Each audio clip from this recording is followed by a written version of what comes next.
Welcome to Your College Bound Kid, Podcast for parents and families everywhere. Whether you have kids that plan to attend college or you have current college students, you want them in and you want them to graduate. You want a quality education where the professors you meet will inspire you to be your best self. I am Mark Stucker, and I'm a college coach. And I am Anika Madden, and I am a parent. It is Thursday, November 28th. Happy Thanksgiving. And welcome to episode number 96. Who is eligible federal financial aid, grants, and loans? In this week's news, colleges buy student data to boost exclusivity. And we're in chapter 96 of 171 answers. And Mark is explaining exactly who qualifies for federal financial aid. And this week's question asks Mark to explain his process when working with students. And Mark wraps up his interview with best-selling author and college admissions expert Steven Antonoff in the final part of Myths About College Admissions. Friends, it is announcement time. And I want to start out by saying that if you really enjoy any one of our interviews, if you could just email us at questions@yourcollegeboundkid.com and let us know, I really like this interview. What happened is I got several emails about one particular interview, and I reached out to the interviewee. And I actually always reach out to interviewees when we get emails in. I don't share your name. Don't worry about it. I don't share your address. Don't worry about it. I just say, we got this really cool email, and here's what it said. And I did this one, and this person said, I was having such a bad day, and you made my day. Oh. And I thought, why don't we tell our listeners to let us know when, one of these interviews resonates with you, because it can really inspire and encourage. So I thought I'd share that with you. And I also want to thank everybody who has not just listened, but who subscribes. So when you subscribe, it does a couple of things. What it does for you is you immediately get new episodes downloaded automatically into your podcast player. You don't have to wait and go in and play them. And what it does for the podcast is it helps others to find us. Because when people go on and do a search, the way people find a podcast is not by ratings, not by listens or downloads. It's based on subscribers. And now we said this, remember, Anika, we said this 6 months ago. We said we mentioned this to people. I don't know if you remember. We mentioned this 6 months ago. We asked people if they would subscribe. Yes, no? Kind of remember, sort of? Kind of yes, remember. No? I'm sure we've said that. So the reason I'm saying that is somebody sent an email and they said, oh, I'd love to subscribe. How much does it cost? And so New to podcasting. Okay. Yes, welcome. New to podcasting. So subscribing is free. It just means that you get it automatically. So subscribing is free. No. I just throw that in there. All right. And for our admissions tip. So our admissions tip is if you are asking a teacher, a coach, an employer, a club advisor, anybody for a recommendation letter, if they are not enthusiastic when you ask them, then gracefully decline and say, that's okay, I'll ask somebody else, or don't ever send it to them. I'm serious. So Anika, this year, 6 people have asked me to write rec letters. Okay. And 4 of them, I was so excited to write on their behalf. 2 of the others, now, I'm one of these people, and I'm not one of these people that just says, sure, I'll write it. And then I'm like, oh, my goodness, I'm going to read it. I declined the other 2. Oh, wow. Yeah, I declined them. I said, I'll be honest, I just feel like I don't know you as well as somebody else would. But this week, one of the students I'm working with, and actually North Carolina, they said, I don't know what to do. This teacher's just not writing a recommendation letter. Should I keep sending him more emails? I'm like, no, don't. Find somebody else. Wow. So the point is, when you ask the teacher if they're not enthusiastic, then keep it moving and find somebody else. Yep, keep it moving and find somebody else. Now, admissions vernacular for the week. Our term is LLC. LLC. And for you accountants out there, I know what you're thinking. It is not a limited liability corporation. LLC stands for Living and Learning Community. And these are great. And so these living and learning communities, there's an opportunity for students with a common interest and purpose to stay together in the same dorm. And so it encourages enthusiastic curiosity. So I'm a huge fan of these. So let's say you're interested in studying French. You can be on the French floor, or engineers can be together, or entrepreneurial students, or international relations. And you all get to be together and you get to find your tribe. Find your tribe. Any thoughts at all on the LLCs, Anika? Yeah, I think of those. Well, I immediately thought of the honors program because I know of honor, kids in the honors program, they stay together. But I didn't know they did it by, is that common or is that just quite pretty common? Pretty common. Really? Yeah, pretty common. Yeah. Now, what you'll find is some schools have really like robust offerings and some have like one or two. Okay. Some schools just for freshmen, some is for every year. But I love it is because a big part of the adjustment to college is finding, I call it finding your tribe, but finding people like you. Mm-hmm. And I remember when I used to be in boarding school, working at boarding school, and a lot of times students would be like, wow, the Black kids hanging out together. Well, what they didn't know that I knew is, you see those white kids that are coming together, they all play lacrosse. You see that other group of white kids, they all ride horses. Like everybody identified with people that had common interests, and that became like their social sphere, right? Mm-hmm. And also, when I was doing boarding school admissions, one of my favorite questions to ask was, what is your biggest fear? Because we did interviews with everybody. And I found out the biggest fear for people is a social fear. That's the biggest fear. It's a social fear. Mm-hmm. I summarize it this way. Will I like them and will they like me? And so when you're coming into people coming into the dorm in that transition year, so much going on, and you're finding people like you with your common interests, it just really can inspire you to be your best you. And the other thing, in addition to just staying with people, a lot of times schools have a lot of designated programming focused on integrating the academic and residential experiences, like with speakers and faculty that come and all that. So anyway, this is a long introduction, but LLC is the term of the day, and we will be looking at our college spotlight. We're going back to the Midwest, Denison University in Granville, Ohio. Let's turn to college hot topics in the news.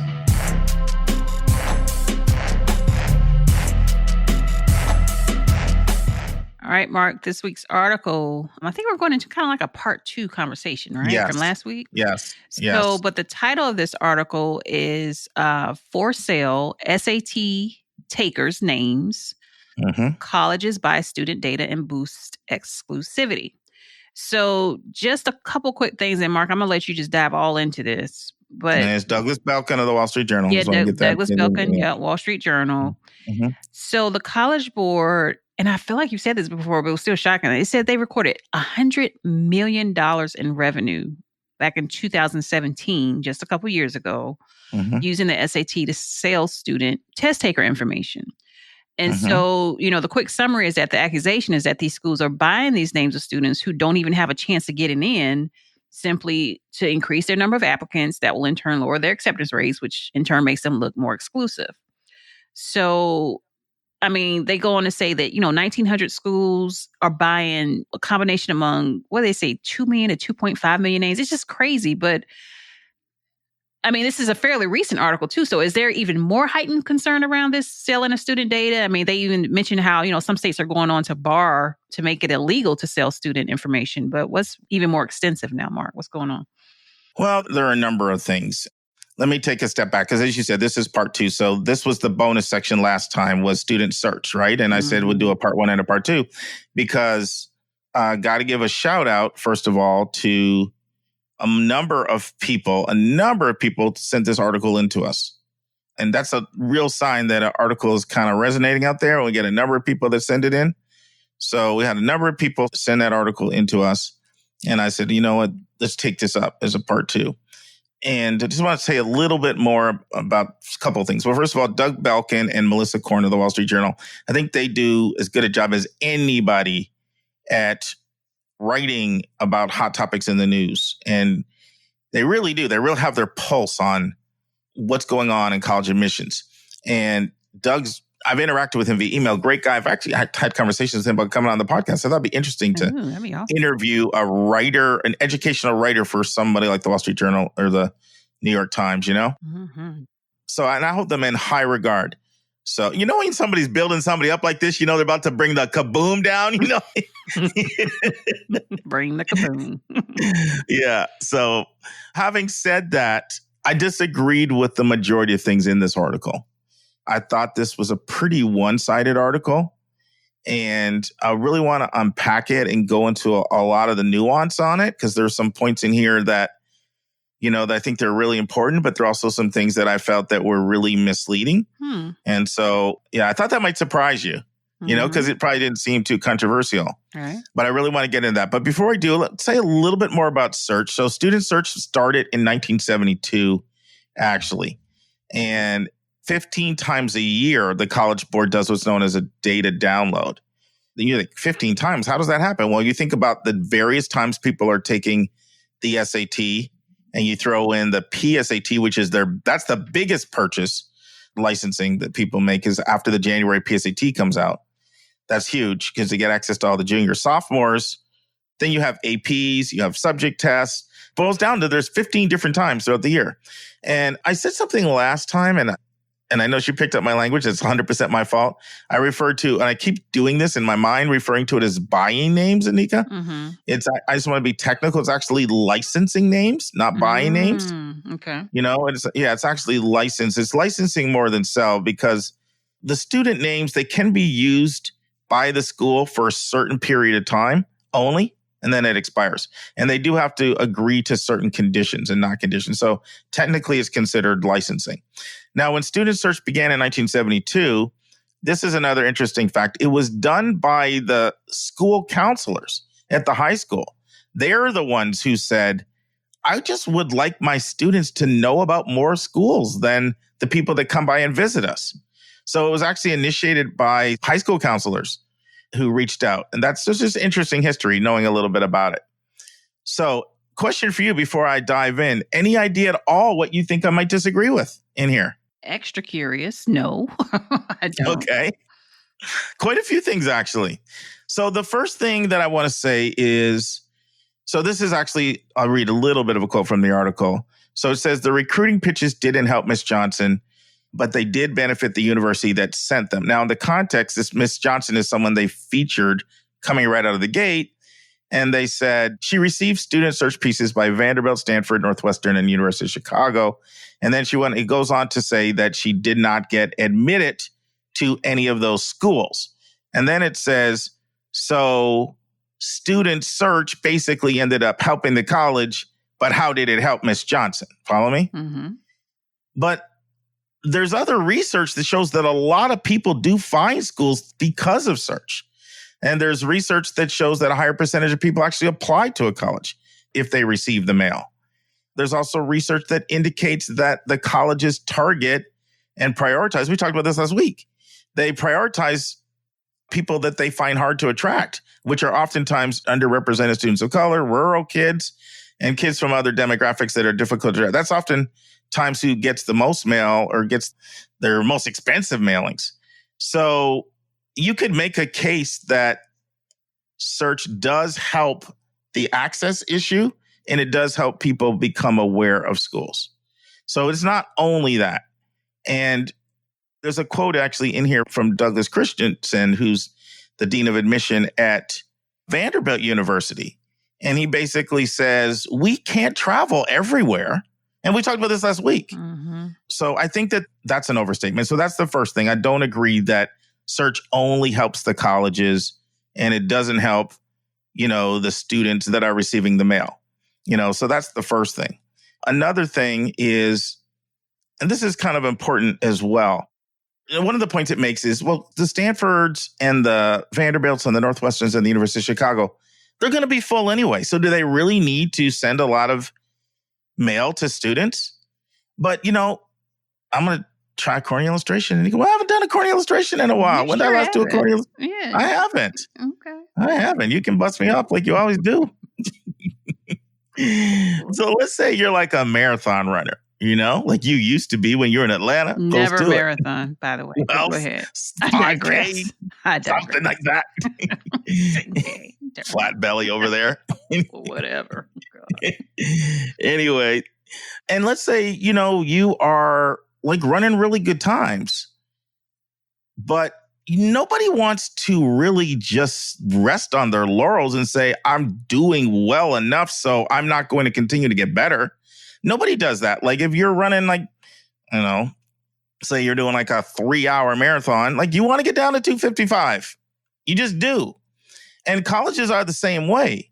And every college that you talk to, they will tell you there's some component of their student body that is not exactly where they want it to be.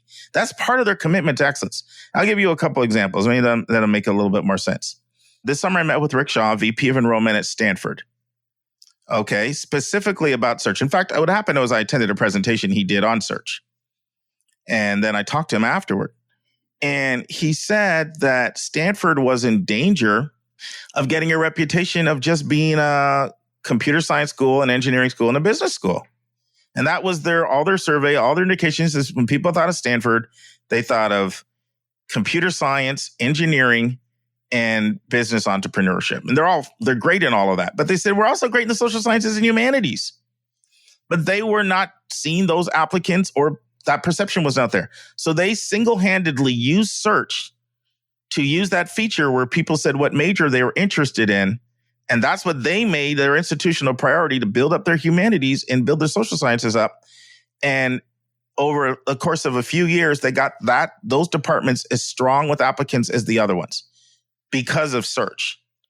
And so the point is, like, even selective colleges, they still have components of their student body that are not quite where they want to be, and they want to round them out.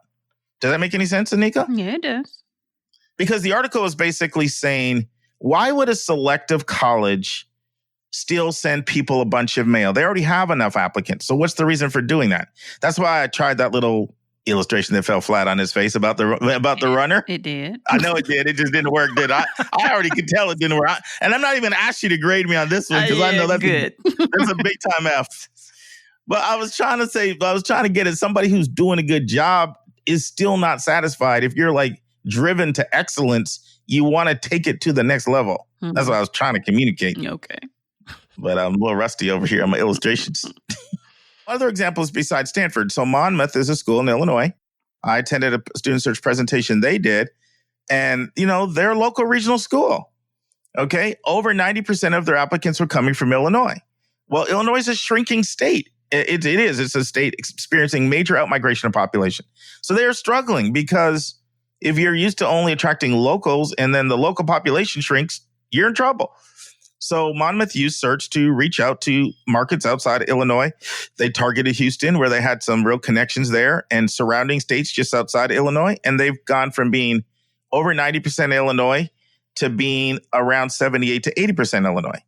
So that's kind of an example of how search can be used positively. And so that was one thing that I had. The second problem I had with the article is, now it kind of was slick when it did this, but do you remember, Anika, there were 2 photos of Rick Singer in this article. I do. 2 photos. Yeah, I didn't get that either, but go ahead. Well, I think, okay, so this is actually the quote from the article. It says, the race for applicants has stoked the environment of anxious families who place a high value on getting into elite schools.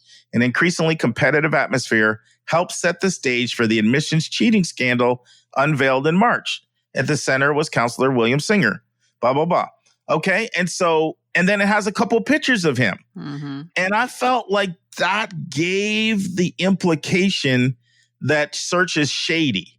Do you know what I mean? I think it gave it that sinister vibe. And when I look at the emails that we got this week, they clearly reflected that vibe. Like, isn't that shady what they're doing over there with search? Like, so that's another thing I didn't like, to bring in Rick Singer. You know what I felt like? I felt like that was like a marketing gimmick. You know what I mean? Like, you put that thing out there and you get your clickbait off of it. Mm-hmm. You know what I mean? That's interesting. Because what does Rick Singer have to do with search? And as soon as you put his picture up and you kind of, in this context, you make the whole thing sound shady. Yeah.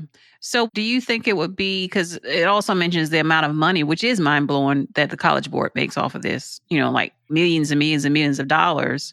Do you think that if it didn't make that much, it would still be an issue? Or what do you think? So let me get to that when at the end, I'm going to share the things that I think are legit about the article when it comes to money. Okay. Okay, well, let me just table that, but I'll come back to that. So another thing I didn't agree with. So here's a quote in the article. Leonie Hampson, co-chair of the Parent Coalition for Student Privacy, an advocacy group critical of the College Board, said disseminating the data may hurt a student's chance of getting into college. If a student performs poorly on the SAT and a school buys that test taker's data, say the school will know the approximate score, even if it's a test optional school. So basically what she's saying is, like, what if a student wants to be test optional and, the school buys the list of names and they get that person's score and they want it to be test optional, then they're kind of exposed and they're not really being test optional. Do you follow me? I do. I am. Mm-hmm. So what do you think I wouldn't like about that argument? I don't know. Again. What I wouldn't like, so schools don't buy lists of names of people that have no shot of admission. So they get to set their own score range. So if you're popping up in a designated search, then that means that you're in the acceptable range of scores. Okay. It also implies, I think, that scores count way more than people think. And just because a school buys a list of names of scores, that's just who they're going to target their mailing to. That doesn't mean that they're going to, they're buying literally 150,000 names. And I can remember, you popped up here and you had an 1120 and we really only want kids that have 1250 or whatever. That's not how it works. That's just for their outreach and their recruitment. They're not going to remember every single one of those person's scores. Yeah. So I thought that was does that make sense or not, Anika? It does. Yes, no? Yes. So I thought that was a bogus argument. And so I thought that was another one that I've said, shaky. Then it said a paper conducted by College Board, not yet published, suggested that name selling does little to benefit applicants or schools. Students whose data it sells are only 0.1 percentage point more likely to apply to college than identical students. So basically it said College Board's about to publish something that says it's not effective. First of all, if you know anything about the College Board, they don't publish things that are not in their best PR interest. So I highly question that. But there have been other studies that the College Board has produced that shows the opposite. One study is quoted in this article. David Coleman says students are 12% more likely to enroll in a college, if they do search. And then there are other studies that are out that show that underrepresented students find colleges and apply to them because they found them in search. So that to me was bogus. So there are quite a few things, in here that are bogus. Now, here's another thing. This is going to be a little bit more controversial. Remember last week when we talked about the first half and you said, what about recruiting to reject? Right. And I said, let's talk about that next week because I knew this article talks about that. Mm-hmm. So they're selling exclusivity.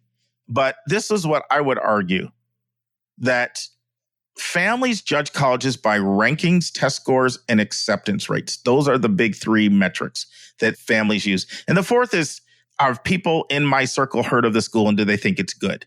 Those are really the four ways that people assess whether a school is good. Rankings, test scores, acceptance rates, and when I bounce the name off of people in my network, do they, ratify it and say, ooh, good school? Does that make any sense, Anika? Yes, no? Mm-hmm. And I don't think you can fault the College Board for that. That's the way the public thinks. So this is really difficult, and I hope I can capture this nuance. I am not a fan of schools manipulating their test scores or manipulating their acceptance rates, manipulating their rankings. I'm adamantly opposed to that. We've talked about that quite a few times. However, if the public is going to look at test scores and judge you by that, and the public is going to look at acceptance rates and judge you by that, you're very naive if you think you can just ignore that and not have that either diminish the applications that you get or diminish the quality of the applications you get. Did you get that?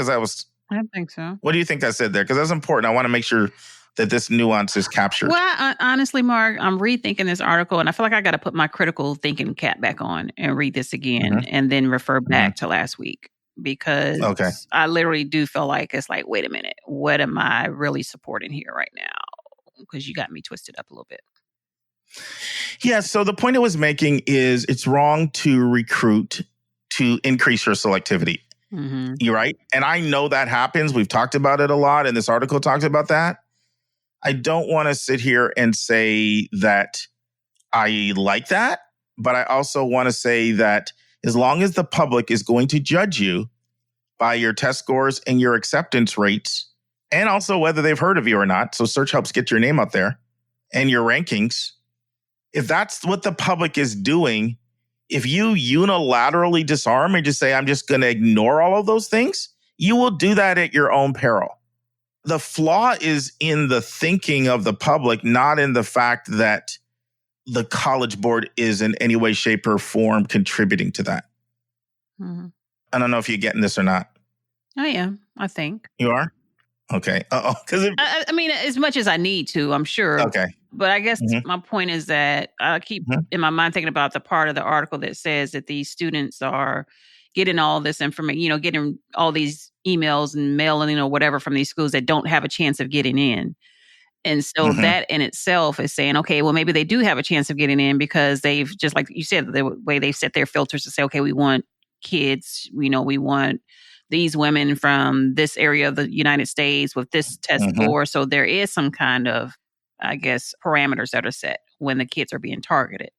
So that's not totally true then. Are you saying that statement just isn't correct because of the way they pulled their names? So that's a great segue. So this will segue into what I don't like about search and where I do agree with the article.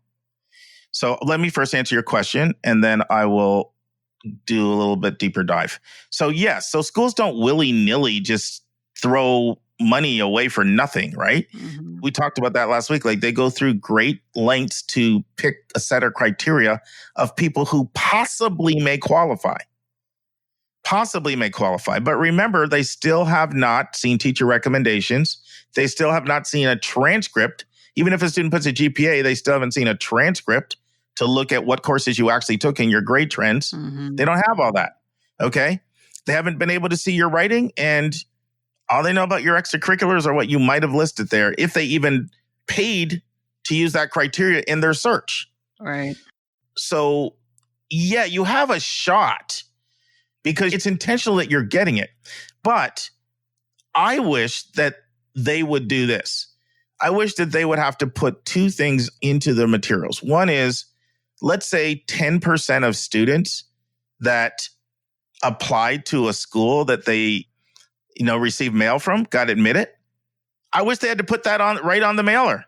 15% of people who applied were admitted last year. Well, 15% of people who we sent mailers to, of course, that's a highly selective school. For most schools, it would be higher than that, even if it's like 44%. Because I do feel one of the problems I have with search is that it is misleading. And when my families get a lot of mail, they'll be, they'll say things like, they're recruiting me hard, and they think they're getting in. And so I wish that they actually had to put the percentage of people that were admitted that responded to a mailer for that particular school. That would help. What do you think about that idea? I mean, I do like that, but I also wonder where the efforts are to say, hey, students, you should actually be going into these schools and looking at the profiles of their accepted students and see where your chances are. Like, correct. Who should that be on the College Board, though, as opposed to what should the College Board be doing in those efforts? Well, let me say this. If we didn't have a 482-to-1 ratio of counselors to students, then you would put that on counselors, right? And you would say, as a counselor, like my job, I have a smaller caseload. So my job is to educate my students on how search works and to let people know that the average school buys 150,000 names. I mean, we did the math last week. According to my calculations, Anika, I think College Board's probably making more like 138 million. But I wouldn't focus on that. Here's the thing. College Board has 1,900 colleges that subscribe. People don't throw money away for no reason. The reason why they're doing it is because this goes back to what I said I would come back to you later on. They get a good return on their investment from this. You remember the other recruitment methods we talked about. Traveling's expensive too. You're going to travel all around. You got airfare, hotels, meals, rent a car. So it's actually a very cost-effective way of recruitment. And you wouldn't have 1,900 colleges that do it. So I think there needs to be more truth in advertising around just because you get this or you got a whole bunch of mail. As a kid, I said Vanderbilt sent 29 things to my daughter. If it's just my daughter and she doesn't have anybody to guide her, and you get all these 29 things, it's understandable why you apply and get rejected. You're devastated. I mean, you're going to think they want you really bad mailing you all those things. So I think there needs to be some communication regarding the percentage of people that are admitted. And the other thing that I agree with in the article is, this is a quote from the article. It says, last year, after hearing from parents and teachers that the voluntary nature of these pretest surveys is not well understood, the U.S. Education Department issued a guidance note urging school districts to be explicit with their faculty, staff, and parents. Several states, including Illinois, have laws prohibiting the sale of student data. In October, 9 states lawmakers asked Illinois General Counsel to investigate whether College Board was violating state laws that bar companies from selling or renting student data without parent consent. I do think that it should be explicit that, your name is being sold. It does say, do you want colleges to recruit you? But I think it should also say, we can sell your name or license your name for a fee so that people at least know. Because I think some people feel like, oh, it's one thing for schools to recruit me. It's another thing for you to make money off my name. Right. Now I feel like I'm being exploited. Right. So I just think that should be truth in advertising on that. What do you think about that? I totally agree. 110%. So those are the two things. But the reason why search is not shady. Search is a legitimate way to recruit. If I was a director of admission, I would absolutely be licensing names from the College Board and from the ACT. There's a reason, the ACT about a year and a half ago bought another big search organization that was out there. NRCCU. I think I always say it wrong. I might have got one initial wrong in there. They spent multi-millions to buy that because it's effective. So it's a very, very effective way for colleges to recruit. So I actually think search serves a valuable service both for the college and for students. But I think the problem is people don't realize that at certain schools, just because you get something, you still have a low percentage of getting in. And I think that everybody should know that when you check that box and you say colleges can recruit you, that College Board's going to license your name for a fee. And if you're okay with that, I wouldn't have a problem. Okay. I don't have a problem with the fact that you paid 47 cents to buy my name and I get response, but I'd like to know about that. So those are my thoughts. Why don't you, are you going to tell the College Board that? Are you going to send them your suggestions? It's funny. I called College Board this week and I had a conversation with them. It was about search. And I asked them a number of questions and they sent me an additional article because they made the case that search helps access, and it's proven. And there's statistical confirmation from research that it helps the most under-resourced areas. So I called them, I spoke to them, and they were very nice. They sent me, a very detailed study and a report indicating their research on it. But so you did specifically say, hey, y'all need to actually say that your names are being licensed and, did you tell them? They're not going to listen to me. Yes, they will too, Mark. No, they're not. Put it in writing. Put it in writing. The College Board is, they're the Amazon on the block. They're the big bad boy up there. And there's lawsuits in place right now on this. So they may respond to a lawsuit. Well, go ahead and sue them. But you know what? But I appreciate you challenging me like this because I'm definitely one who challenges organizations when I see things that I don't like. Right. And I have to admit, in my conversations with them, I have not challenged them on these two issues. So I will take that as good advice, Anika. I'm serious. Right. The next time I have a conversation with them, I will absolutely bring that up. I promise you. Okay. We'll listen. Appreciate you. We'll stay tuned for the follow-up. Mark. Oh, now you hold me accountable on the air. Episode 100. Episode 100. You only give me 3 weeks, too? 3. Really, 3 days, but we'll get you a few weeks. Oh, boy. All right. I think people may be student searched out by now, but I think it's important to get a lot of mail. And I really wanted to do a deep dive and explain how people get the mail, why they get it, how long it's been going on, who started it, all of that stuff. And hopefully between last week and this week, people got a little education on how it works. I neglected the ACT, but the ACT basically is almost the same price to buy a name. Now it's time for our step-by-step walkthrough of the college admissions process.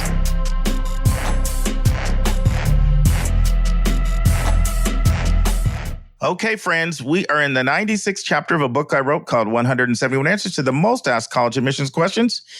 And we are in the section on money, and we'll be in the money section for a long, long time dealing with different aspects of money. And today, in this podcast, we go through one question on every episode. And today's question is, who is eligible for federal financial aid, grants, or loans? Anika, you read the chapter. What do you want to say? I sure did. So you've got this neato list of basically criteria that people have to meet, right? Mm-hmm. And there are like 2, 3, 4 that really jumped out at me. So can I just dive Share them. into? Yeah, share them. Share 2, 3, 4. Okay, so the first one, I have 2 boys. So this Mm-hmm. one that jumped out to me was males must register for the Selective Service between the Mm-hmm. ages of 18 and 25. And I was like, man, I'm assuming Jalen did that. I mean, I Yep, don't he remember remember did. doing the Selective Service stuff. And I thought that was interesting because if it were John, I'd be like, John, don't you sign up for that mess? But I guess it is kind of the law. The next one is actually, I have a question about this next one. So one of them is that you have to agree on the FAFSA form that you are not in default on any federal student loans. So my question is, what if the parent is in default? Does that impact the student's ability to get aid? Great question. The answer is no. So, the Parent Plus loan, which is a federal loan, that's a totally different loan. That's a loan in the parent's name. Mm-hmm. Okay. You know what I mean? It's a separate loan. A student loan is a loan in the student name, but parent loan is a loan in the parent name. Okay. And no, I have not defaulted on my loans, by the way. Yeah. I'm glad you put that out there because everybody would have thought you default or you. No, I think I'm about to wrap mine up in a couple months, so I'm good. I'm Gucci. All right. So the next one, so this was a reminder. We talked about satisfactory academic progress. Yeah. And that means that you're doing, and so I guess this is probably after the first round of like when you've applied the first year and then you're in school and then you apply the next year, you have to actually be doing like not great. So Nika, let's not assume that people heard that episode. You want to just briefly tell people what SAP is? Satisfactory? Yeah, well, okay, from my recollection, it's about the performance of the student in their classes. Like, I mean, you don't have to be knocking out straight A's, but there are, like, every school has its own SAP, I think, requirements in terms of you being eligible to be in the school, because you can't just be sitting around watching TV all day and not doing your work and failing out of everything and expecting to get more money to do that. So that's my short answer. So basically, remember, this is federal financial aid. So this is basically all of our money. This is taxpayer dollars. So in other words, if we are going to invest our money to help future students, we have a right to know that they're not just in bonbons and watching Netflix, right? That they're actually doing what they're doing, but they don't want to be too grueling in their assessment of what academic criteria do you actually need, because they'll be bouncing out so many people who go through hardships and go through difficulties and things. So every school does establish their own criteria, but generally speaking, it's really, really reasonable. Really typical. Usually you're talking 2.0 to 2.5. Right. And then, I won't get into this because we did a lot on this. But you know what? Let's do this, Anika. Remind me, in our show notes, let's link back to that episode for people that really want to do a deep dive. Because, so we talked about it. They also look at the number of credits that you have to take, the number you've attempted, that you've passed. And you know what I mean? It's more than just GPA. But the bottom line is that there are minimum standards that you have to meet. You can't just be getting a 0.6 GPA and be, where's my money? And you're right. Obviously, this would not be year one because it's not based on high school GPA. It's based on college GPA. So this would be like in renewal in year 2, 3, or 4. Anika and I are so grateful for everyone who has financially supported our podcast. It allows us to pay our staff and cover our other auxiliary expenses involved in having a weekly professional podcast. At the start of every month, we're going to start sending a special gift to anyone who financially supports your college-bound kid. I will be sending our donors this bonus content once a month directly to your email. The bonus content will be between 10 to 15 minutes in length. Usually it will be a college-related topic that I'm passionate about. Occasionally, it'll be another bonus hot topic in the news segment. Sometimes it'll be an answer to a question that one of our listeners submits to us via email. And you'll receive these monthly audio blogs for a gift of any amount. We know that $5,000 to one person is $5 to someone else, and we don't want your budget to be a hindrance to you receiving this additional bonus content. So if you want to support our show, just go to yourcollegeboundkid.com and click the donate button. And if you've already financially supported our podcast, you will automatically start receiving this bonus content via your email. This bonus content is our way of letting our financial supporters know in a tangible way how much we appreciate you. And if you have any questions at all about our monthly bonus content, just send your questions our way. That's to questions@yourcollegeboundkid.com. Once again, questions@yourcollegeboundkid.com. So which other ones did you? Yep, go ahead. So this next one is kind of hilarious, and I do want you to drill down on it. It says you must have a financial need. Like, who doesn't have a financial need? Yeah, so that's really important. So what I'm referring to here is when we talked about cost of attendance, and there's a basic formula that says cost of attendance minus EFC equals your need. So if your EFC exceeds the cost of attendance, then you don't have a need and you're not eligible for financial aid. So for example, and here's the thing, cost of attendance at community college, it may be $3,000. But at Columbia, it's $81,000. So, and then there's everything in between, state school may be 35 or 25 or whatever. So you look at the total cost of the school, and they're responsible for having to list all those costs. We covered that 2 weeks ago, episode 94. We did a deep dive on cost of attendance. Whatever the school's cost of attendance is, and then the EFC, which will be determined by looking at your assets and income of the student, assets and income of the parent. If the EFC exceeds the cost of attendance, you don't have a need. So you're not the one who determines whether you have a need. All right. Unfortunately. The Department of Education and their formula will determine whether or not your EFC exceeds cost of attendance. Was that confusing or did that make sense? It's not confusing, but it's still like, who doesn't have a need? Like, well, I guess, okay, if you're a millionaire and your kid's going to community college, I mean, maybe that's a scenario. I don't know. Yeah. I mean, I think you're looking at it the way probably most people would look at it, which is I'm the one who knows if I need money or not. Right. I'm the one who knows I need money. That's not how the Department of Education is looking at it. Right. They're looking at it based on our formula. Should you be able to pay the cost? And if you're making lifestyle decisions that preclude your ability to be able to pay the cost, then that's fine, but you're not going to get money from us. Is there an appeal process built into that? Not on that. I mean, you can appeal. So it's formulaic and it's driven. The only way there's an appeals process, you can appeal anything, right? You can appeal cost of attendance in certain instances. You can show that you have some unique expenses that are not factored into the averages, and you can make the case for that. And that can be a school can exercise professional judgment, but we're talking probably like, 2,000 or 3,000 here in those kinds of cases. And there's also ways you can appeal your EFC too. We talk, I can't remember if we've talked about this or not before, but a case in point, one common way you can appeal your EFC is based off of your tax return from 2 years ago. So right now, people applying seniors, they're using 2018 returns. Right. I'm working with multiple families that, I made less in 19 or 20 than I made in 18. 18 was a great year for me. So you can do an appeal on that. And usually that's oftentimes a successful appeal. And they'll adjust it. So there's ways you can appeal, but you can't just appeal and say, I don't agree with what you're asking me to pay. Give me more money. You can't appeal based on that. Or you can appeal and say, you didn't take my credit card debt into consideration because they don't look at credit card debt. Or you can't just say, for a school that only takes the FAFSA, you can't just say, well, the cost of living is higher in Manhattan than it is in Tennessee, because that's not a legitimate basis for an appeal, even though it should be. I'm sorry, you got to bet. That's ridiculous, but it is. So I don't know. Did I answer it or not, Anika? Yeah, you did. Okay, well, let me go into this last one that stuck out because I'm embarking on this criminal justice reform kick. And it says, I'm going to read this. It says, if you're incarcerated, you cannot receive a Pell Grant or any federal loan. And while technically you are still eligible for FSEOG and federal work study, it is highly unlikely you will receive this either. It's disturbing. It is. And there's some legislation in place that is looking at changing that right now.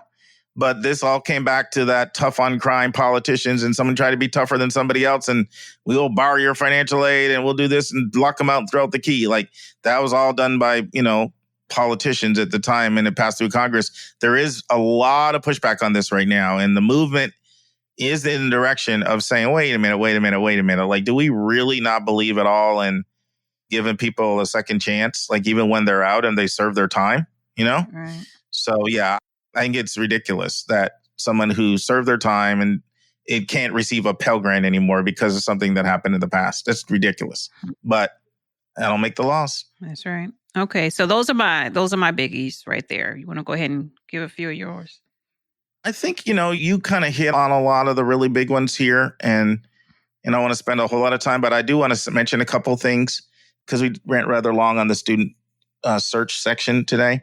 But I'll read this. This is important. This is a study, and it's now almost 3 years old by NerdWallet. $2.7 billion in free money is passed up every year because people do not complete the FAFSA. That's a lot, and, the research is of all the people that don't complete the FAFSA, 750,000 would have gotten Pell Grant money, the average being almost 2,000. So that's just free money, literally, that someone's just completely flushing away because they didn't fill out a form. And actually there's a lot of research that showed that a number of those people would have got the full Pell Grant, which is $6,195. So you times that by 4 years, that's $25,000. Wow. So I just want to emphasize if you're going to qualify for financial aid and you need money, then you've got to fill the FAFSA. You have to do it. And there's some good legislation in place that I support, Anika. Right now, Louisiana has made it a requirement to fill out the FAFSA if you live in that state. And Texas just agreed to do that as well. So I actually support that. I know for people who don't need financial aid, that might feel like a pain in the butt, but just realize how many people are not doing it at all and losing money. So spend your 30 minutes and do it, even if you don't need financial aid, because it really will help everybody else. And the other thing I want to say is, as soon as you say financial aid, first thing people think of is free money, grants, and scholarships. Financial aid is actually grants, scholarship, work study, and loans. And people need to realize that. Financial aid includes work study and loans. It's not just the free money. All of it is financial aid. And I think that's something that I know from talking with people that kind of surprises them. The last one that I'll say is, typically speaking, I just want to make this clear. I don't want to get into it because there's a lot of nuances. You do need to be a U.S. citizen or a permanent resident or a green card holder. Yeah. So that's just important for people to know that. Now, there are some exceptions out there.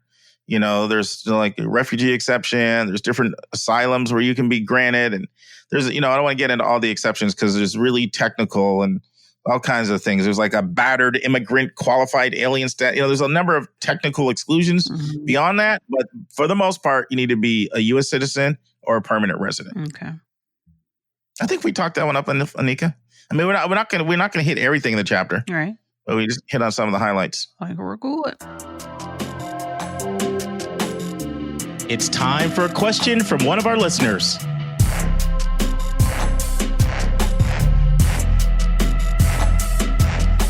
All right, Mark, this week's question is from a mom, and she has asked you, Mark, to please explain your process when working with students. So I was really uncomfortable with this question, and I debated whether to even answer it. Why do you think I would be uncomfortable with this, Nika? I think because you have two hats. I think you have your KIP hat, and then you've got your consultant hat. Well, you probably got 3 or 4 hats that I don't know about, but I think there's, that in itself, I think could pose a challenge for you. Yes, exactly. So I have 3 hats. I have my day job where I work at an Access organization doing college counseling, KIP, nation's largest charter school network in the country, 220 schools. I'm a director of college counseling there, and I help find colleges for kids. Then I have my private, college counseling, which I do on the side. And then I have the podcast. That's the 3rd hat. And to me, the podcast is my free service to everybody, irrespective of income. And I try to stay in that lane with it. Like, I don't know if you've noticed this, Anika, but we're on episode 96. I have never one time ever mentioned my website for my company. Not once. Not once. Because I just, I don't know. I don't want anybody to think I'm doing this for financial reasons. You notice the book, I give it I self-published the book. And the cost was almost $10,000 for me to pay for editors and cover designers and book formatters and Kindle this and just all kind of, it was like 20 different illustrators. So I paid about $10,000 for the book to get it done. And once I got that back, I just give the money away to the Atlanta Mission, a homeless organization. And I do that. I just don't want anybody to think that I'm doing this for personal reasons. So I really was torn on answering the question, but I don't like to avoid questions that people send in. And I thought, okay, how could this question help somebody? And then when the more I thought about it, I thought, well, maybe as I answer it, one, we have a lot of college counselors that listen, and maybe I'll share something that they may be able to incorporate into their practice. And then parents can also pick ideas up from what I'm sharing that they could apply if they're doing this on their own. So that's when I got comfortable with it. Make any sense? Mm-hmm. So let's start. So the process is a little bit different if a family needs financial aid or if they don't. Slightly different, but I'll talk about that. So let's assume, just as for main reason, let's assume that someone is going to either want financial aid or need it, because you cannot qualify, but you're like, I work with a lot of families that don't qualify for financial aid, but they're like, look, I'm not paying more than $50,000 for college, even then I know it's going to say that I, need to pay 80 or whatever. I'm not doing it. I work with a lot of families, or, maybe 35, whatever the number is.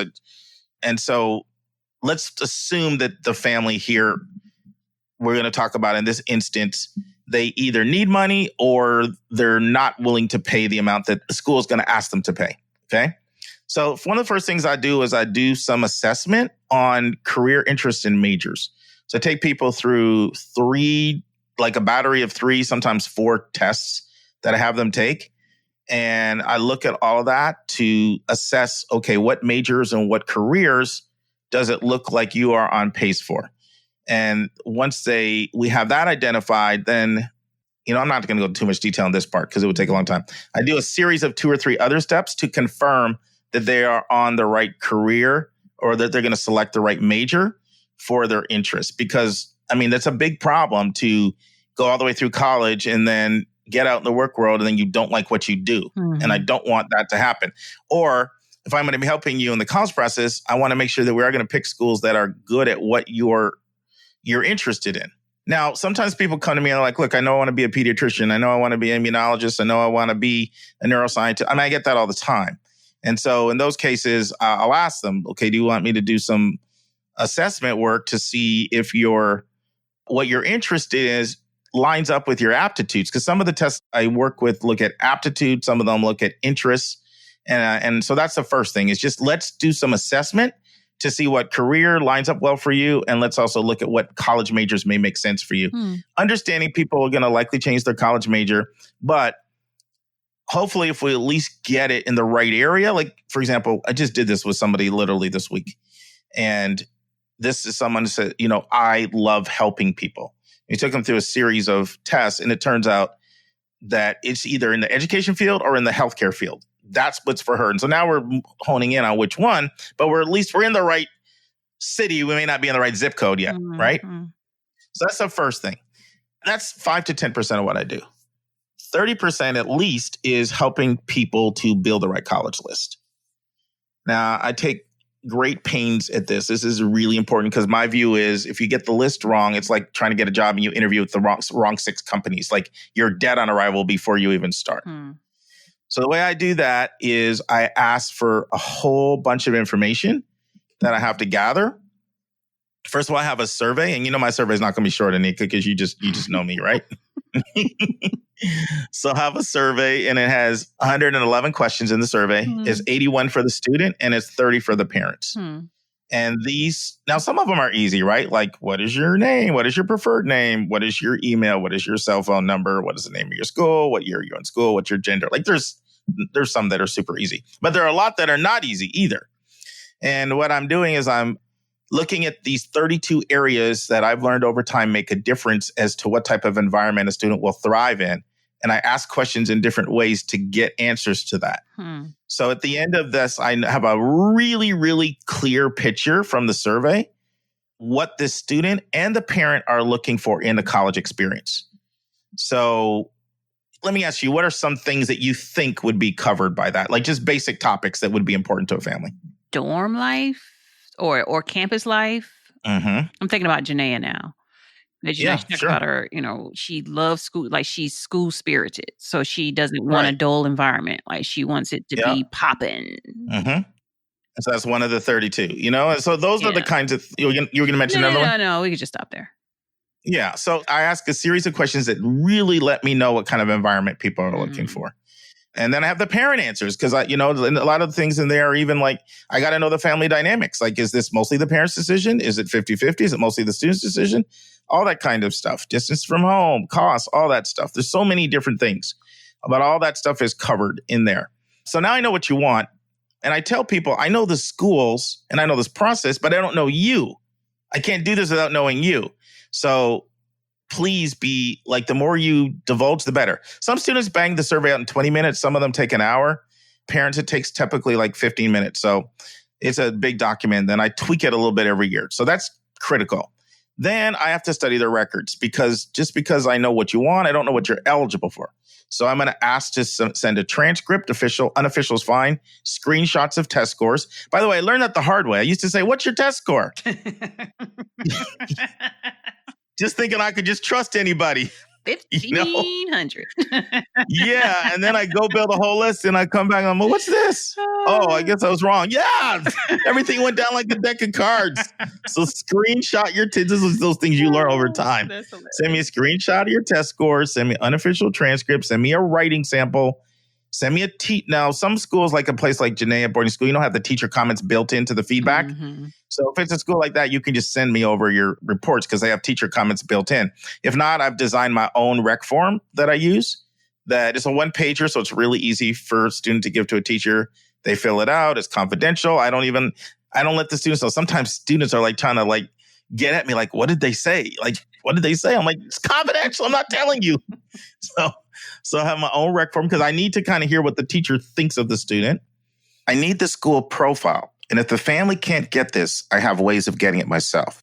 And then I do need to know some financial stuff from the family. So this is if they need money, because if you get in a bunch of schools and you can't afford them, then it defeats the purpose, right?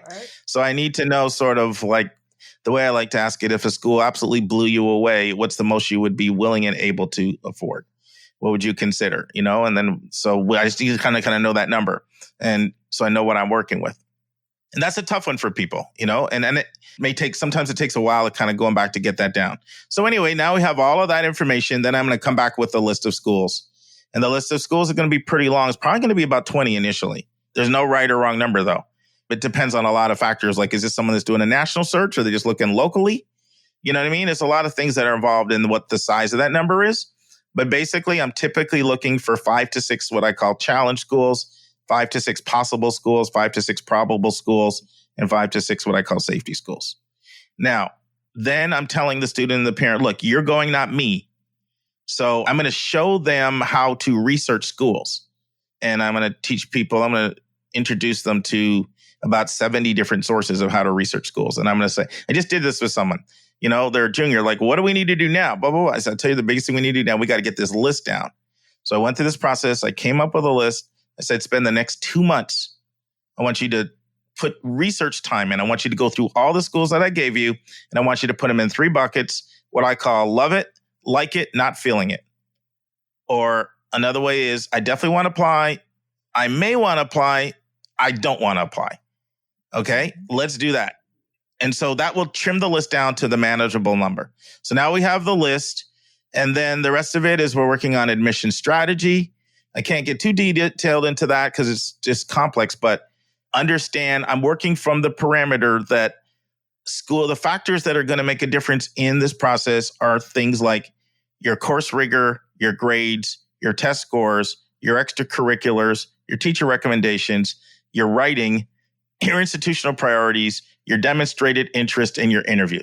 So those are the parameters. So we're going to be working on each one of those, but it's going to be customized strategy toward each school because some schools aren't looking at any of that stuff. All right. So depending on the schools, we'll emphasize certain things more than others. But so the first thing is some assessment around majors and careers. The second thing is getting the list right. The third thing is strategy for getting in. That's all strategy for getting in. And then the last part is strategy for getting money to keep it in the price point.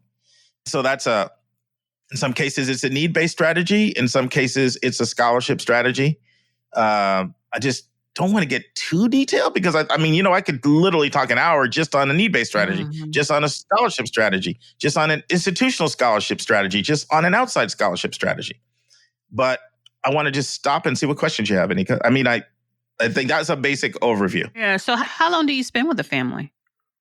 So it depends. It depends a little bit on a lot of factors. It depends on when they come to me. Okay. There are a bunch of people that came to me just before the deadlines this year as a senior. Ooh. People that thought they could try to do this on their own and they realized this is completely overwhelming. And I just don't want to take a chance that, I'm going to end up at the right school and miss a diamond in the rough. So you come to me in like October or before the senior year is very different than, I have a family that came to me in the 7th grade right now, but all I do with them is meet with them once a quarter, and I just meet with the parents only. I'm just guiding them once a quarter through some basic things so they don't miss opportunities. And I have some people that start in 9th or 10th. So it depends when they start. But I'm not someone who wants their whole college experience to be college obsessed. So if they start early, we just slow pace it and do a little bit at a time and pace it out so that they can have most of it done. Did I answer your question or not, Anika? Yeah, you did, I think. And I'm thinking about how long you've been with us for like 10 years. Well, you keep having kids, so I just go from one to the next one to the next one. Good gracious. I've been stuck up all and your also time. And also, I've handled both your high school placement and your college placement. And I was just about to say it was very different things. Yeah, so I did the high school placement and the college placement. Then as soon as I get one kid done, then the next one's there, So your situation is a little unique. Yeah. A couple other things. I use Zoom video most of the time. That's my preferred way, but people can always come to my house too. What I'm not doing is slucking all over the country to meet people. Unless I happen, like I got so many people in Pennsylvania and I lived there for so long that I do go back to Pennsylvania quite a bit. And I have some board meetings in New York, so I go back to New York a little bit. So if I'm going to be in your area, I obviously try to meet you in person, most definitely. But people are welcome. I have my whole basement set up. I spent like $50,000 in 2012 to finish my basement just so I can do meetings there. Wow. So I have my basement set up. It's really nice. I got the big conference table. I got the whiteboard. I got the big screen. So I do meetings there, but mostly do Zoom video. But some people just want to do phone, and I have to respect that. I used to try to say, let's do Zoom video because, seeing somebody face-to-face is more personal to me. Right. Yeah. But what I realized is some people don't want you to see them. And so now I don't really try to steer people. I just give people a choice. Do you want a phone meeting? Do you want a Zoom video meeting? Or do you want to do a face-to-face meeting? Okay. And I use Calendly, the link Calendly, which is an online scheduling platform. So there's no back and forth of when we meet. You go in, you see my calendar, you pick a time. Now, different people do different things, right? Some people just do a single session. They just want me to do an assessment and tell me am I competitive here and there? And do an assessment of my child. Some people want me just to build their list for them. Some people want my list and an extra 11 hours of coaching. And then some people want more of an unlimited kind of thing. So that all varies from person to person based on partly their budget and based on just, when they start. Anything else? Because I don't want to go into too much detail, but I also want to answer the question. No, I think you answered it. The bottom line is I'm trying to make sure you're in the right major and career for your aptitude, gifts, and interests. I want to make sure that we have the right list of schools. We have the right strategy. And then I want to make sure that we're able to get you in the schools at your right price point. I'm big on affordability. I think quality is really important. But if it's not in the budget, it's not in the budget. And a lot of times I work with people that want to go to dental school, med school, law school, or get professional degrees. I am kind of a believer, unless, depending on the family's resources, that let's try to get a great school, but let's get it at a good price because you're looking at being in school for another 5, 6, 7 years after that. And family's got 2, 3 more kids coming. So I'm pretty cost conscious in my approach. But what you have to do when you do this, Anika, is you have to immerse yourself in whatever the family wants. It doesn't matter what you want is what they want. And you have to learn to think how they think. Yeah. Even, you have to fight your own biases because sometimes I do have that. One of my biases is I do want you to get a good return on your investment for your school, but if you are willing to pay that full price and that's not a factor to you, some people should because they have the money set aside for it. If you've got the money set aside for it, God bless you. You either make enough to pay for it or you've been saving up, then by all means, then you don't have to impose those restrictions. Anyway, hopefully I answered the question. I tried. I think so. Good job. Yeah, right. Just like my illustration. By the way, this is off topic, but last week you announced I had a birthday. And when I was in Pennsylvania a few weeks ago, I stayed with actually one of my clients. I'm going to give her a shout out. Shout out to Diana Uribe. I stayed with this one of my clients. And she's Venezuelan. And so she made me this Venezuelan food called chupe. This thing now is to die for. So now a new family tradition in our household, Anika. Every year, my wife's making me chupe for dinner and very good dessert. And I have been chowed down on some chupe because we have made a big giant bowl with lots of leftovers. Oh my goodness. And I keep texting Diane. I'm like, thank you so much. Your chupe changed my life. I love that stuff. It's so good. Nature make it itself. It's healthy. It's got leeks and all these vegetables in it. But now I'm like, I got to get to Venezuela. Okay, friends. Hopefully you've been enjoying the interview with Steven Antonoff. And in our final segment, Steven will explain what a wild card is. And he will share his perspective on demonstrated interest. And then he goes on the hot seat and he has some great advice for us. Listen and enjoy. And now, this week's interview with a special guest.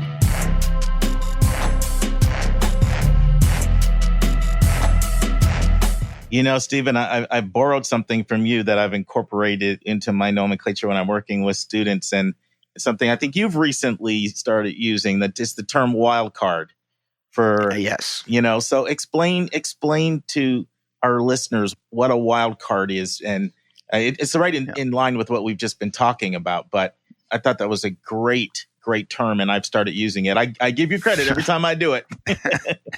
Well, thank you for that.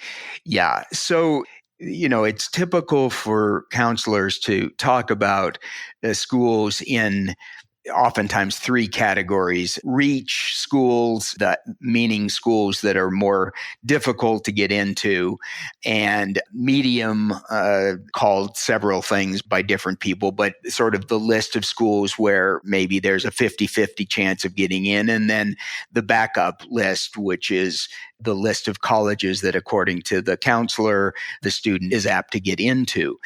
Over the last 5 years in particular, maybe 10, I feel like schools like Stanford and Harvard and MIT are beyond reach. And so I call them wild cards because admission is so unpredictable.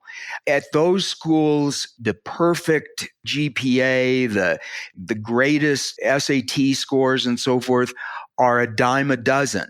And so at those schools, because of the social engineering that I've talked about, I just feel like it's fairer to the student to refer to those schools as wild cards. They're just beyond reach. That doesn't mean they're not going to get into those schools. Obviously, students are getting in. Great students are getting in. So it's not that. It's just to classify the 20 or so most competitive colleges as being so unpredictable that they are beyond the reach category. Well said. Well said. Well, I've got one kind of ethical question. Actually, two ethical questions in admissions. I want to know what you think about it, and then we'll wind down. So, as you know, schools are really tracing people's online footprint these days. Not all, but some of them are doing it to the nth degree. Schools like Seton Hall admitting they have over 80 different factors and ways of gauging demonstrated interest, and through some very, very sophisticated means through, Slate technology and that. What are your thoughts on that? Do you think that's just inevitable when students are applying to more schools, and if a school can't predict its yield, it can't do its job, and so it just comes with the turf? Or do you feel like, some lines of impropriety are being crossed by some schools? Well, a tough one, isn't it? First of all, I'm always concerned about the whole concept of demonstrated interest. Really, I think it's one of the most misunderstood. I know that colleges are genuine when they say they're really interested in students that are interested in them, but I see so much fake demonstrated interest. I think that some students think that what that means is that they need to be, sending an email or a text to admissions officers constantly. And if colleges are picking up on that and are actually feeling like that is really a demonstrated interest, I think they're sadly mistaken. I think that most typically for many students, if they're into that demonstrated interest paradigm, they're going to demonstrate a great deal of interest to a lot of different schools. So I guess my feeling is, I wonder about colleges that are looking at social media footprints. I understand that that's appropriate. And certainly there are students who have inappropriate things on their Facebook page or their Snapchat account or whatever. But I think that doesn't mean very much. Finally, what I would say in response to your question is that I encourage students, if they truly are interested in a college, to find ways of demonstrating a true interest instead of nagging the admission office. And by true demonstrated interest, I have found that many of the students that I've worked with, for example, who are very interested in MIT, they'll come in and they'll say, I looked on their website and I saw this faculty member who's doing just this amazing research in this area. And I will say, if the student hasn't already determined this, I will say, write to that professor. Talk about your genuine interest. If there's an opportunity with admission, to share that, because to me, that's real demonstrated interest. I said it would be the last point, but I have one more thing, and that is that colleges want students to visit. But a lot of the first generation students that I work with or lower income, they can't just take off and visit. And so I feel like with visits that for colleges to assume that if you visit, you're more interested, and if you don't, you're not as interested, I think is faulty. Well said. Well said. So we're going to transition to what I call the lightning round. This is where I put you on the hot seat, ask a few more personal questions, just so our guests get to know you a little bit more, not just Dr. Antonoff, the writer and college counselor and college admissions veteran.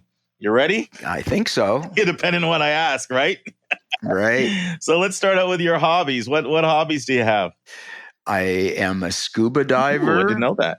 I have, for the first time in my life, 2 cats. I've always had dogs. Wow. And so but because of my travels, I have made a decision to go with cats, and I'm enjoying that. I have a great interest in Broadway theater and try to get to New York as often as I can. I have a large theater poster collection. I probably have 500 theater posters from 30s on. So those are, let's see, I don't play any sports. I don't work out as often as I should, although I have a faithful trainer who works out with me 3 times a week, and I hate every minute of it. But I know that my job is fairly sedentary and that I need to move. Wow, you were ready for my hobbies question. I wasn't expecting the scuba diving and the 500 posters of Broadway films. So what's your all-time favorite Broadway show you've ever seen? Oh, boy. I love a chorus line. I feel like a chorus line speaks to all of our vulnerabilities and how we try to present ourselves. So certainly a chorus line. I also am a big fan of 2 other shows.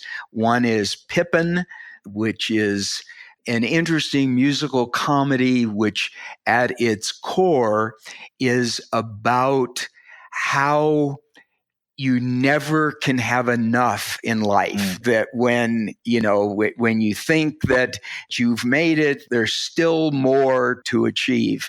And finally, I probably have seen the show Billy Elliot 10 times. And maybe it's because I'm an educator, and maybe it's because I'm very sentimental. But the whole notion of a young person growing up in an environment where being a dancer is looked at as being wrong and being effeminate and so forth, and how Billy's family resolves the conflict and finally says, if this is you, we're going to be behind you. Fantastic. What about your favorite vacation place? I'm definitely a more urban person. I'm not a sun or resort. So I think it would be a big city. I think it would be New York City. I think it might be Chicago. I have enjoyed both of those cities. Like the different neighborhoods. I like the chance to be exposed to different foods and cultures. When I'm in New York, there's invariably a parade of some sort. And just to see real emotion and people that, whether it's about Puerto Rico or whether it's about being gay or whether it's something else, I get a lot of positive vibes from urban atmospheres. And you can take in a Broadway show too while you're there. And I can take in a Broadway show. Yeah, I haven't been there in a couple years, so there's shows to see. Let's take a break to learn about Mark's recommended resource for the week.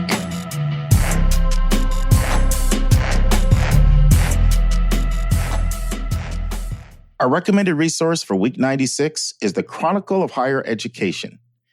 This has been a beacon of cutting-edge information about colleges dating back to its first issue in 1966, 53 years ago. The Chronicle is both a newspaper and a website. It is headquartered in Washington, D.C., and it is a source of cutting-edge information on college articles, college trends, student affairs, college and university jobs. They have 175 employees and 70 full-time writers and editors. I will let you know that most of their articles require a paid subscription. It's considered premium content, but it's worth signing up for the free subscription even if you don't want to pay, because not all of their content is premium.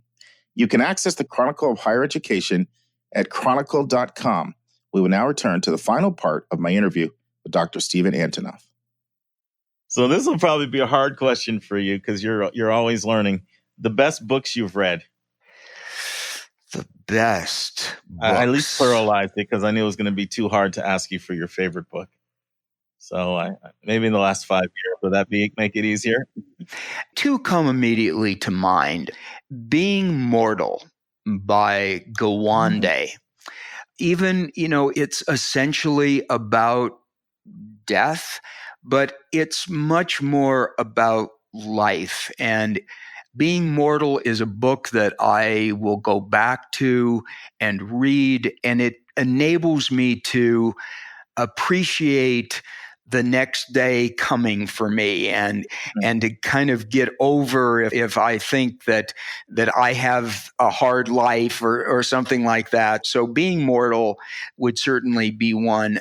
The book that comes to mind that is perhaps the most relevant to my consulting work is the book Paradox of Choice by Barry Schwartz, who makes the good case that sometimes too many choices become overwhelming and become stressful.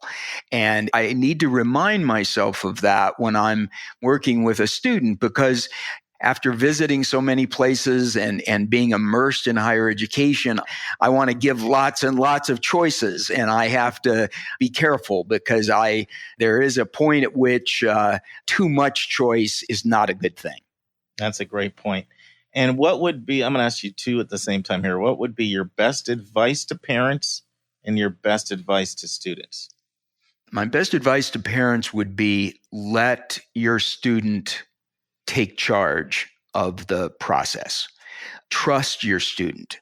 Share with your student your concerns, your goals, your aspirations, being certain that you're providing the guidance that the student needs, but that you are going to back off enough so that the student's choice is the student's choice. I think that a student will be happier in college if they are in charge of the college search process. And as far as students are concerned, I think my advice would be to think about yourself first before thinking about colleges. In other words, when you start the process of looking for colleges, don't start with a list of colleges. Start with doing some self-thinking, some self-inventorying, thinking about you as a student. Are you the type of student that would just be outraged if you didn't get an A in a class? Mm-hmm. Are you working up to your potential? What is your curiosity? What kind of social environment do you thrive in? When you speak about diversity, for example, what specifically do you mean? I think if a student starts with themselves and starts thinking about who they are, both as an academic and as a person, that will enable them to more easily slide into the phase where they're specifically looking at colleges. Oh, that's fantastic. I love it. Before we completely wind down, anything you haven't shared today that's on your heart that you want to share with our listeners, Dr. Antonoff? I don't think so. I think we've covered a lot of territory. I hope that people have fun with the college search. I think it's, if you can look at it in the right perspective, it's liberating and fun. So that would be my last thought. Awesome. And I just want to give a shout out to the work you're doing with UC Irvine and their counselor certificate program. We have a number of students that come through that program that are some of our most dedicated listeners. And share a little bit more if someone's maybe thinking, about college counseling and they're interested in that program. Can you just say a little bit more about that? Sure. And I appreciate being able to say a little bit about it. This is called the Independent Educational Consultant Online Certificate Program. It is sponsored by the University of California, Irvine. There are approximately 10 courses in the curriculum. People don't need to take the entire certificate if they feel like they just want to take a class in financial aid or a class in counseling international students. They're more than welcome. We've done a thorough evaluation of the program, and we're finding that it really has kickstarted a lot of careers. And if any of the listeners are interested, just Googling the University of California, Irvine Independent Educational Consulting will get you to the page. Great. And once again, if people want to get any of your books or if they want to know about your website, can you share that as well, Steve? And I appreciate that. The books are on Amazon. My website, I have two websites. My primary website is schoolbuff, schoolbuff.com. And then I have a website that I created for the new book, and it essentially is resources for college counselors, and that is a studentofcolleges.com. And so if any of your listeners are looking for, there's everything from webinars to blogs and counseling videos and all kinds of things that hopefully would be helpful to someone who wants to help a young person through this process. Thank you so much, Steven. This has really been an honor. When you called Westtown and talked that first time, I don't even think I told you I had been reading, I'd been all into College Finder because I wanted to stay focused about talking about the student you were calling about. But, that was at least 15 years ago. And it's really great to reconnect with you again and just keep doing what you're doing because you've had a profound impact on the profession and you're admired by a lot of us out here. Well, that's very nice, Mark, but I don't have a podcast. And so I appreciate the fact that you are doing what you're doing and trying to get the word out there to professionals and to parents and to students. So thanks to you for having me, and thanks for the good job that you're doing. Oh, you're welcome. And I'll see you around at a HECA conference somewhere. Yep. Sounds See great. you around. All right. Take care. Bye-bye. Next week in the news, unkept promises, state cuts to higher education threaten access and equity.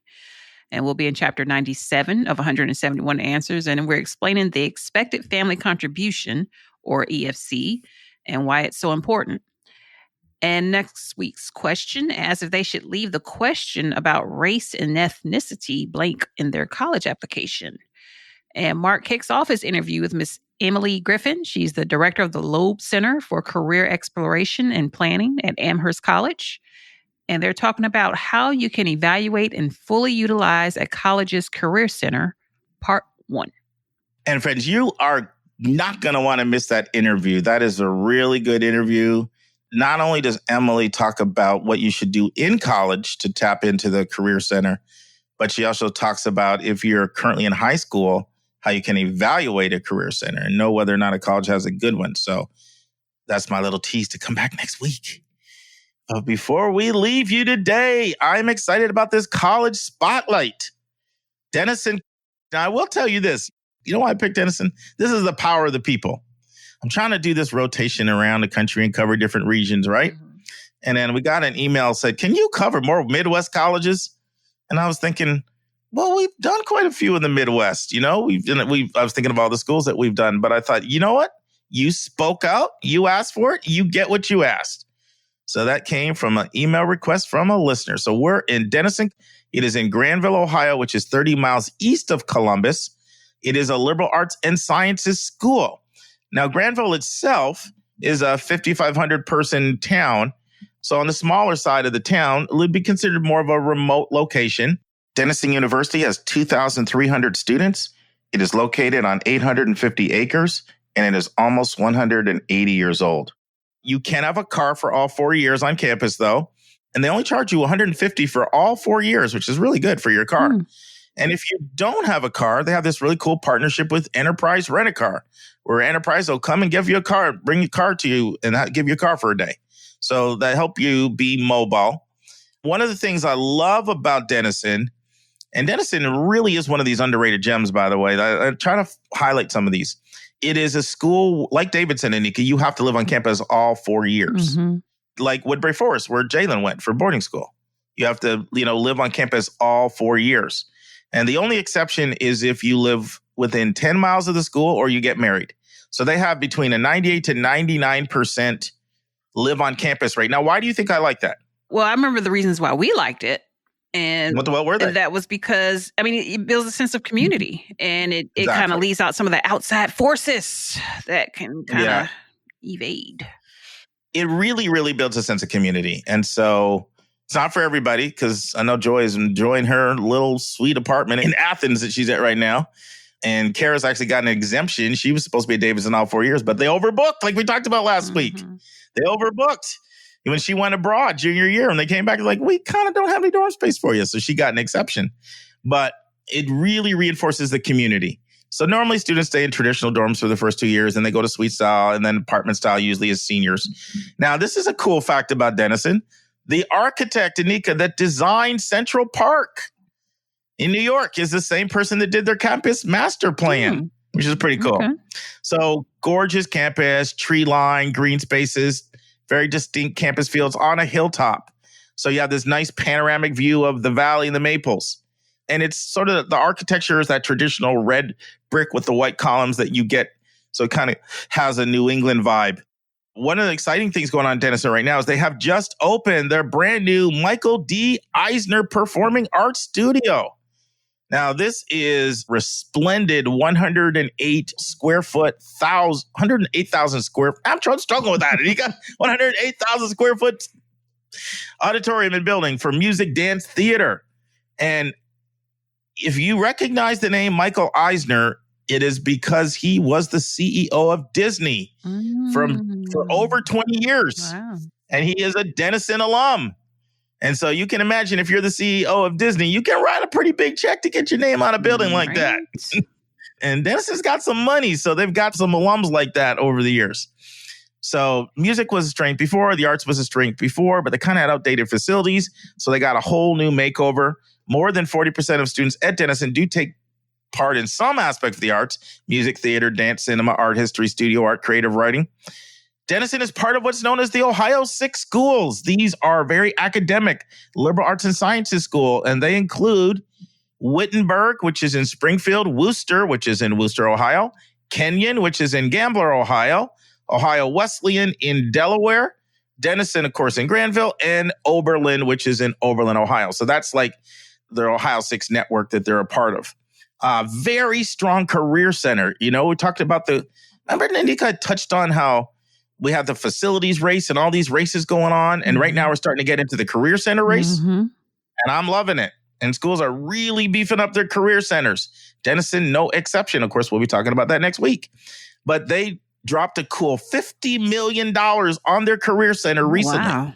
Just upgrading it. Yep. And one of the things I really like is students can do research over the summer at Denison and get a cool $3,000 or $3,500 to get paid to do research. Nice. So that's pretty cool. Almost 70% of students study abroad, which is a really high number. And Denison is on a short list of about 40 schools in the country, Anika, that meets full demonstrated need as well as being need blind. So you have a lot of schools that are unable to meet the financial needs based on the formula, not what you think you can pay, of their families. Most schools just don't even have the money to do that. It's a very small percentage. And then many that do, they're need aware. So they're not picking some kids because they can't pay. So it's a short list of schools that both meet full need and are need blind. 40 in the country, and Denison would be one of those 40. They put a big emphasis on rigor in their evaluating you. So they are looking to see, did you take a rigorous and demanding curriculum and did you do well there? They're a test optional school, though. So if you don't feel like your test scores reflect your intelligence, then you do not need to send them to Denison. They look pretty closely at your extracurriculars in the process. They look at demonstrated interest. They're a big demonstrated interest school, a big extracurricular school. They do not require any college-specific essays. So they're just taking a look at your personal statement. The school puts a big emphasis on wellness. That's a big focus right now: mental, emotional, physical health. And their next big project, Nika, they just did the $50 million career center, and they did the who knows how much that 108,000 square foot performing arts center was. But their next huge project is their wellness center, and that's the next one to come aboard. So I'm going to stop for a sec. I have a few more things to say, but anything you want to say so far? I'm listening for the racial makeup. You always look at that. Of course I do. One thing I wanted to say to you, because I know you really like Puget Sound, UPS, until I said they were like 1% black. But one thing you got to keep in mind is the states that these schools, like Washington doesn't have very many black people. So, you know what I mean? You got to look at that. Okay.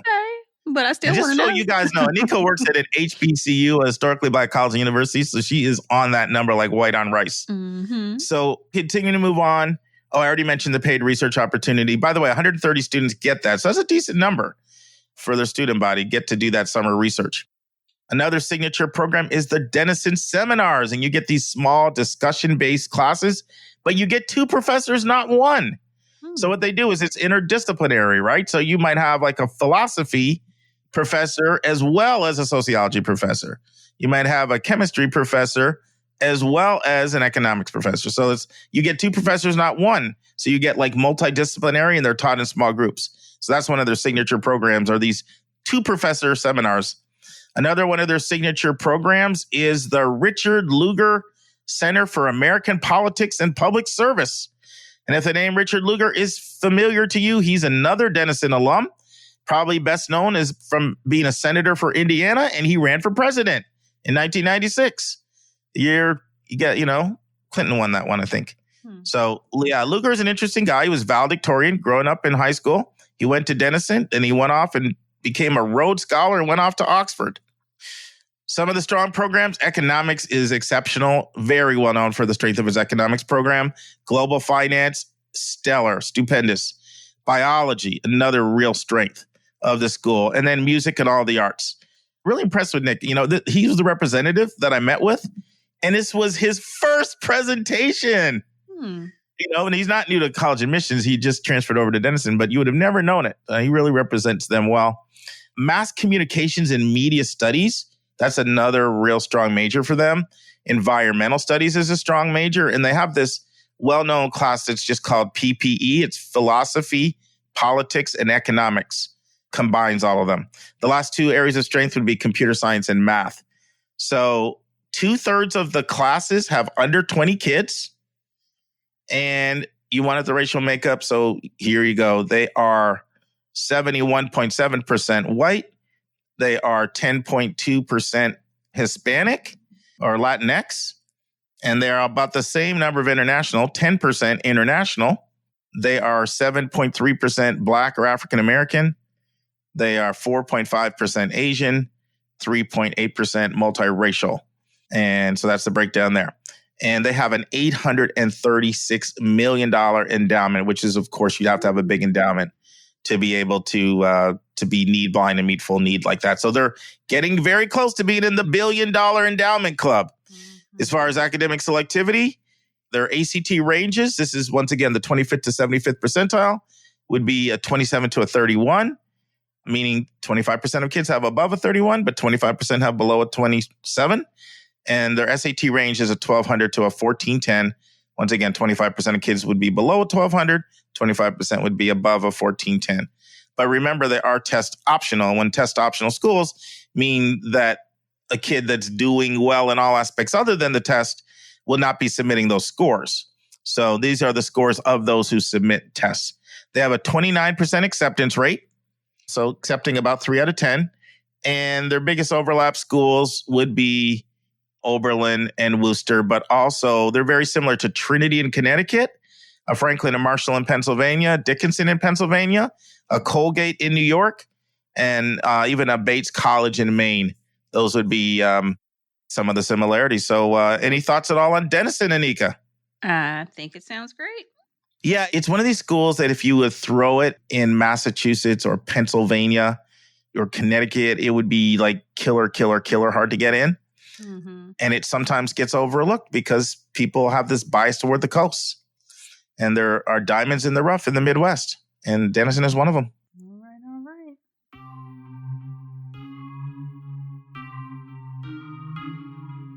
And that's our show. A big thank you to you, our listeners, for tuning in this week. And if you found this podcast helpful, it would help us tremendously if you would subscribe and write us a review on your favorite podcast listening station. And please be sure to click the share button and send this to someone you know that could really use this information. Your College Bound Kid is produced by John Lockenbaugh. The amazing music that you hear is by Victor Allen Weeks. Artwork is by Andrea Togo. And marketing designs are by Kimberly Blass.